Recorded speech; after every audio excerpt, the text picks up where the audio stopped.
Ngayong linggo mabubuo ang small committee ng Kamara na bubusisi sa realignment ng confidential at intelligence funds ng iba't ibang government agencies. Nasa sentro ng balita si Mela Las Moras, live. Audrey, mismong si House Speaker Martin Romualdez ang nagbigay katiyakan sa publiko na kahit naka-session break ngayon ang Kongreso, patuloy pa rin ang kanilang magiging pagsiservisyo. Kabilang nga sa kanilang mga patuloy na tututukan ay ang proposed 2024 national budget.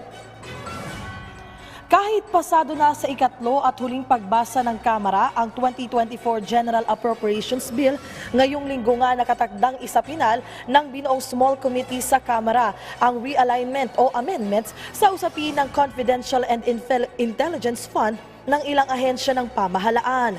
Ayon kay House Speaker Martin Romualdez, bagamat naka-session break ngayon ang Kongreso, tuloy-tuloy nga ang kanilang magiging pagtatrabaho, hindi lang para sa budget kundi maging sa iba pang mahalagang panukalang batas.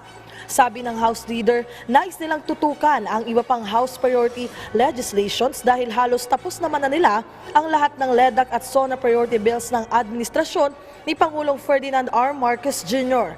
Kanina pinangunahan ni House Senior Deputy Speaker Aurelio Dong Gonzales Jr. ang flag raising ceremony rito sa Kamara. At sa kanyang panayam sa media, ibinahagi niya ngayong session break. Isa sa mga target nilang busisiin ay ang issue ng droga sa Pampanga. At isang resolusyon na rin ang kanyang inihain ukol dito.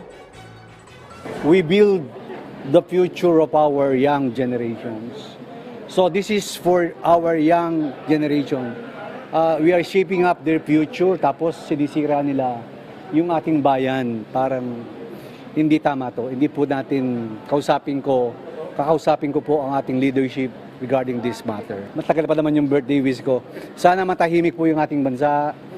The dream of our president, ito ang bagong Pilipinas. Bagong Pilipinas, it composes everything.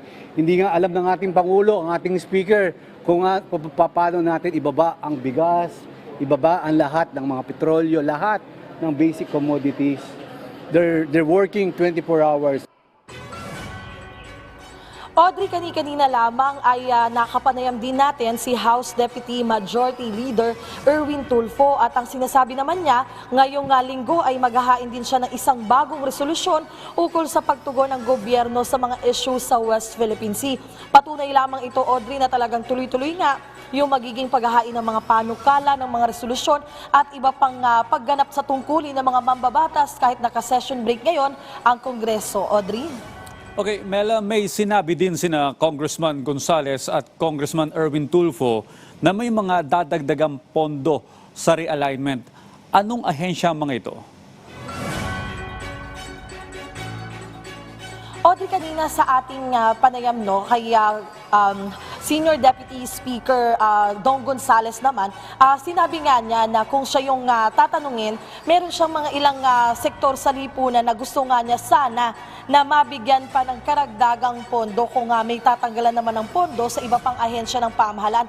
At yan anya ay ang state universities and colleges.